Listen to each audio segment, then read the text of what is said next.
privacy means to me. Privacy means. I think privacy means. Privacy means. Privacy means that definitely keeping ownership of everything that you create. No one invading my personal space without my permission. Nobody knows my personal business unless I want them to. The ability to control the use of any data collected about me, be it online or offline. only the things that you want people to see are seeing.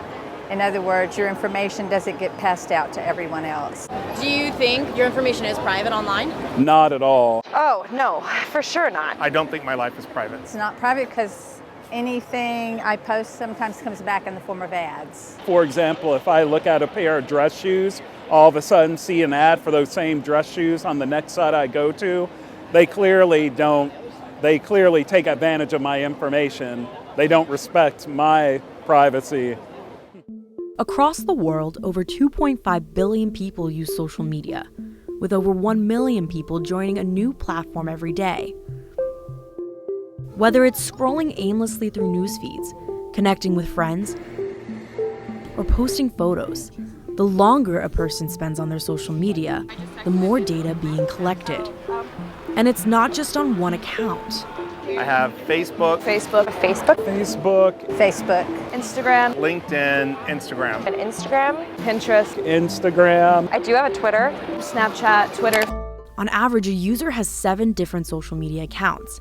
And from every account combined, researchers have found there are 2.5 quintillion bytes of data created every day. It's generated in things like ad clicks, sharing posts, making transactions with your phone, streaming content. But what happens with this collected data?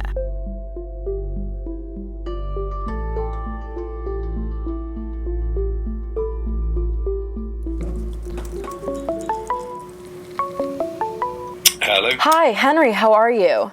Very well, thanks. I'm sorry about the slight delay. No, that's quite all right. I don't want to take up too much of your time, so I'll just jump right into it. I want to start actually with the data that you and your team released. Right. So what we do at Deep Trace is we're building what we call like an antivirus for deepfakes. Back in October, Deep Trace, a cybersecurity startup company, released a report that changed the game for privacy. The report showed a rapid increase of 84% in the creation of AI-generated synthetic videos, or more commonly known as deepfakes. 10,000 years will give you such a crick in the neck. Many of these deepfake videos were originally created to poke fun at political leaders and celebrities. Some of the most well-known deepfakes are of former President Barack Obama and actor Nicolas Cage. But Deep Trace found that the rise in deepfakes were not geared toward humor at all, but consisted of pornographic content, almost all featuring women. There are roughly about 10 or 11 dedicated deepfake pornography websites out there. On one of these websites, Mr. Deepfakes, there is a non-celebrities page.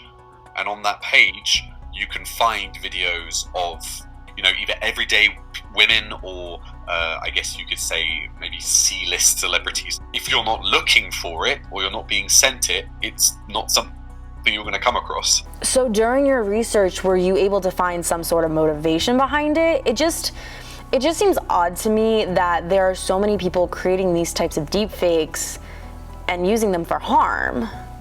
And we found that on several of these platforms, it wasn't just about here are some videos of porn. It was also, here are the tools that you need to do it.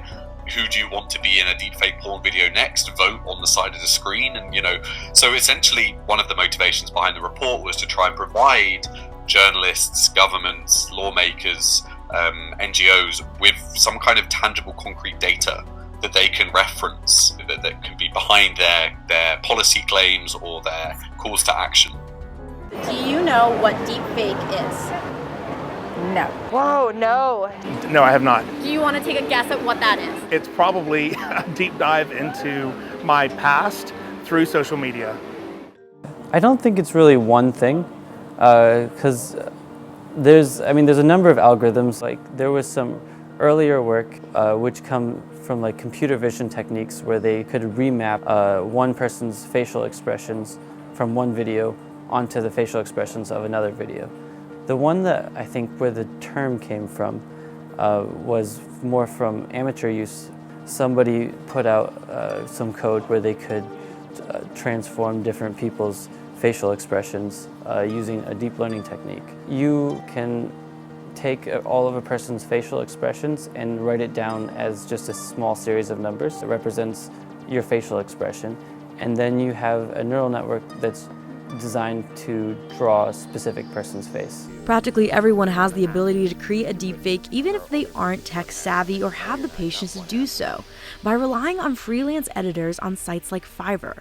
But not many people believe that they could be a target of deepfake.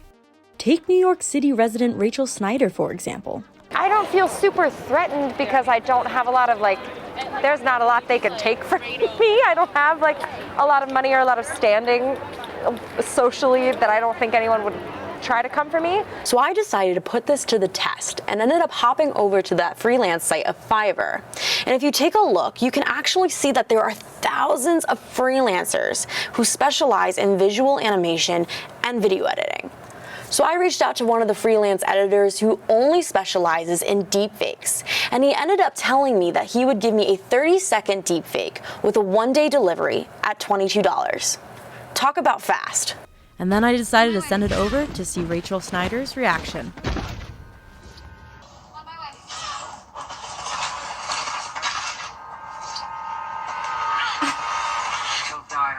What?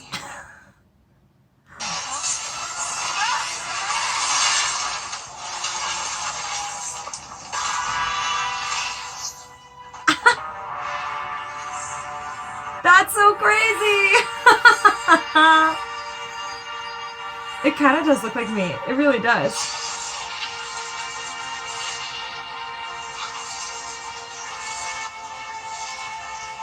That's crazy. That's crazy. That's pretty, like I said, it does, I mean, I know my face really well, so I don't think it looks 100% like me, but obviously I think it would be easy to convince people that that was me, for sure. Knowing how easy it is, or how possible, with very little access to my information, or just photos really is all you need. It is kind of baffling how easy that is. I still don't think there's a lot, I don't think anyone would have a lot of reason to deepfake me. But I guess I don't really know why people deepfake anyways, so maybe there is something it would be possible for it to happen to me. And yeah, I didn't even think about that, like a revenge porn or something. That would be something like that would be totally scarring. But it would be so easy to just ruin a person's life, and then even if it got proved later on that it wasn't real, that person's life is already, and reputation is already ruined. It's pretty weird to know that a complete stranger pretty successfully put my face in a movie clip. It's pretty strange.